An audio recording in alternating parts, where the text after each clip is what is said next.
നമുക്ക് മലയാളികൾക്കെല്ലാം അറിയാം ലാലിൻ്റെ തിരക്കഥ പാടവം അല്ലേ. ഒരു സിനിമയുടെ തിരക്കഥ എഴുതാൻ അദ്ദേഹം നല്ലൊരു കഴിവുള്ള ഒരു വ്യക്തിയാണ്.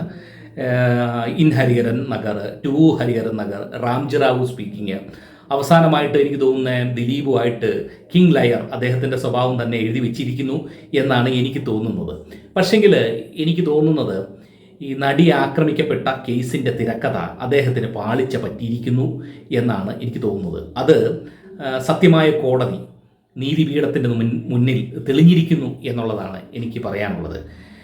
ഇപ്പോൾ സോഷ്യൽ മീഡിയ മൊത്തം മുൻനിര മാധ്യമമല്ല, മുൻനിര മാധ്യമങ്ങൾ ജനങ്ങളുടെ, അതായത് കേരളത്തിലെ ജനങ്ങളുടെ തലച്ചോറിനകത്തോട്ട് ദിലീപാണ് ഇത് നടത്തിയത് എന്നുള്ളൊരു വിഷം കുത്തിവെച്ചുകൊണ്ട് ഇപ്പോഴും ഇരുന്നുകൊണ്ടിരിക്കുകയാണ്.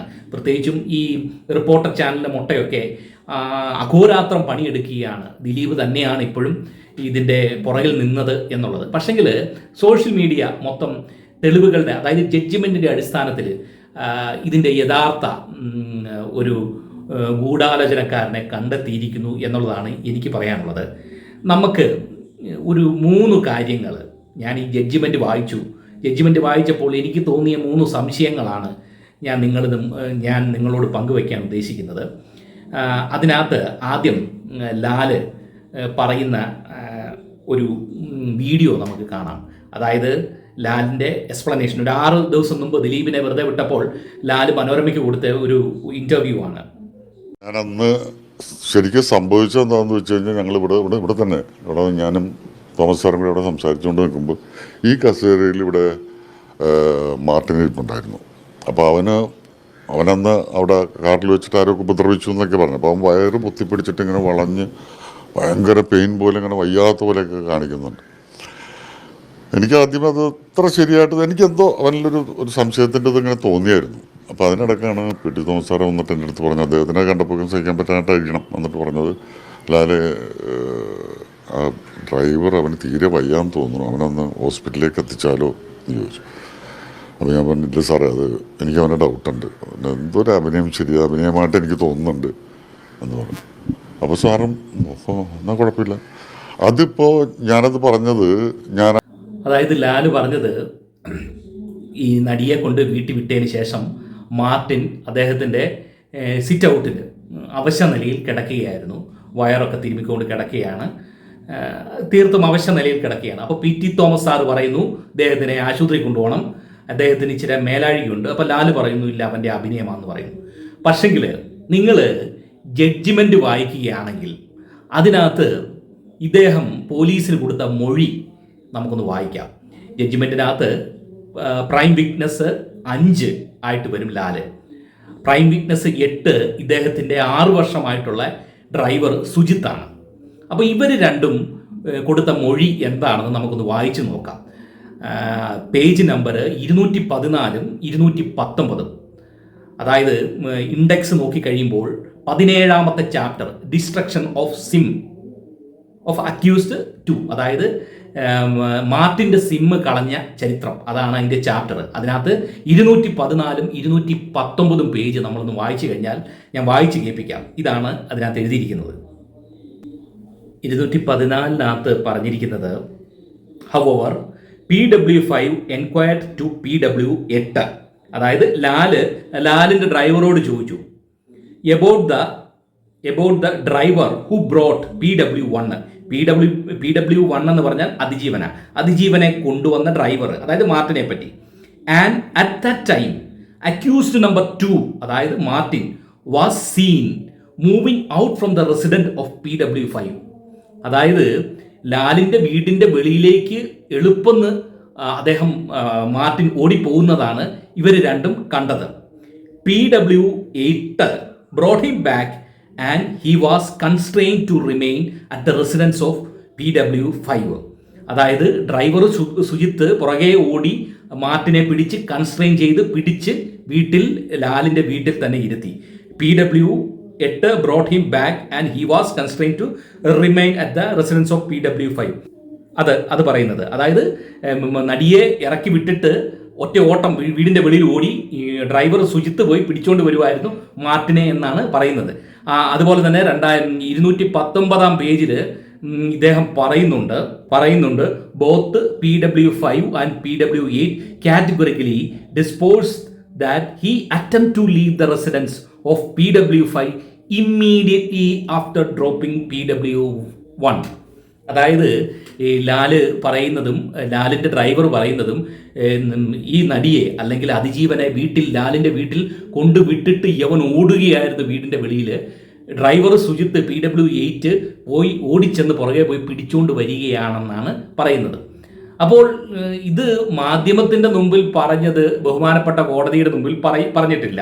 പക്ഷെങ്കിൽ മാധ്യമത്തിന് മുമ്പിൽ ഒരു 6 ദിവസം മുമ്പ് പറഞ്ഞത് ഇവൻ്റെ ഉള്ളിലുള്ള സത്യസന്ധതയാണ് വന്നിരിക്കുന്നത്. കാര്യം ഇതിനകത്ത് ഇത് രണ്ടും കൂടെ കൂട്ടി യോജിപ്പിച്ച് കഴിയുമ്പം നമുക്ക് മനസ്സിലാകുന്നത് എന്താണ്, ഇത് ഒരു അന്വേഷണ ഏജൻസിക്ക് മുമ്പ് മൊഴി കൊടുക്കുമ്പോൾ നമ്മുടെ ചിന്തകൾ എപ്പോഴും ഫോക്കസ്ഡ് ആയിരിക്കും. അതായത് തിരക്കഥ എഴുതുമ്പോൾ ഉള്ള ചിന്താഗതി ആയിരിക്കും ലാലിന്. പക്ഷെങ്കിൽ വെളിയിലോട്ട് വന്നു കഴിഞ്ഞപ്പോഴത്തേന് കള്ളത്തരം വെളിയിലായി. അപ്പം ഇതിൻ്റെ അർത്ഥം എന്താണ്, നമുക്ക് മനസ്സിലാക്കാൻ കഴിയുന്നത് എന്താണ്, ഈ മാർട്ടിൻ എന്ന് പറയുന്ന ആ പയ്യന് ഈ ഒരു തിരക്കഥയെപ്പറ്റി യാതൊരു അറിവുമില്ല. ഈ അറിവില്ലാത്തതിൻ്റെ അടിസ്ഥാനത്തിലാണ് ഈ മാർട്ടിൻ ഇദ്ദേഹത്തിൻ്റെ വീട്ടിൽ ഒടിഞ്ഞു കുത്തിക്കിടന്ന് അതിനുശേഷം PT തോമസ് വന്നു, പോലീസ് അവിടെ നിന്ന് പിടിച്ചുകൊണ്ട് പോവുക എന്നാണ് പറയുന്നത്. പക്ഷെങ്കിൽ ഈ പറയുന്ന മൊഴി കൊടുത്തിരിക്കുന്നത് ഇറങ്ങി പുറകെ ഓടി പിടിച്ചു വരുത്തിയെന്നാണ്.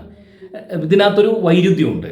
രണ്ടാമത്തെ കാര്യം എന്നാന്ന് വെച്ച് കഴിഞ്ഞാൽ ഇവിടെ ഈ അതിജീവന പറഞ്ഞ കാര്യത്തിലെ ഒരു വൈരുദ്ധ്യമാണ് ഞാൻ കാണുന്നത്. കാര്യം ഈ സംഭവം നടക്കുന്നത് 17-ാം തീയതി ഫെബ്രുവരി മാസം 2017 അപ്പോൾ ഓറൽ ടെസ്റ്റിമോണി ഓഫ് PW1 എന്ന് പറയുന്ന ആ ഒരു പോർഷൻ 45-ാം പേജ് തൊട്ടാന്ന് തോന്നുന്നു. അതിനകത്ത് PW1 അതായത് അതിജീവന പറയുന്ന വിവരം ഇങ്ങനെയാണ്. ഞാനത് വായിച്ച് കേൾപ്പിക്കാം.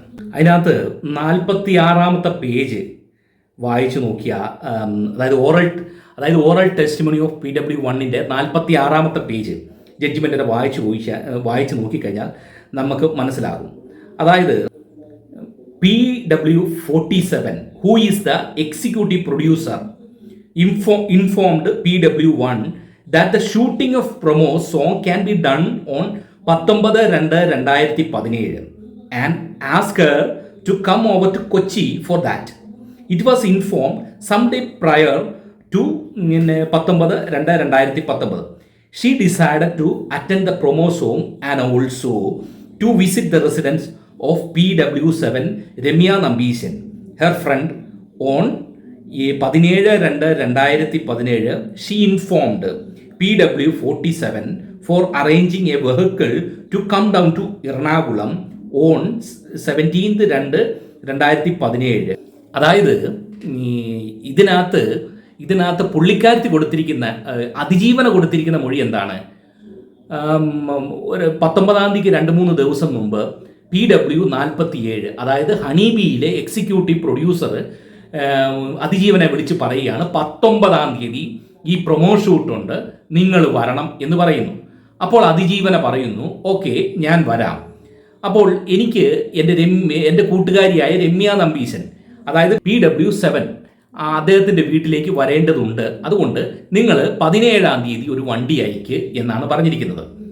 17-ാം തീയതി വണ്ടി അയക്കണമെന്നാണ് പറഞ്ഞിരിക്കുന്നത്. അങ്ങനെ വണ്ടി അയച്ചു, അതാണ് മാർട്ടിൻ പോയത്.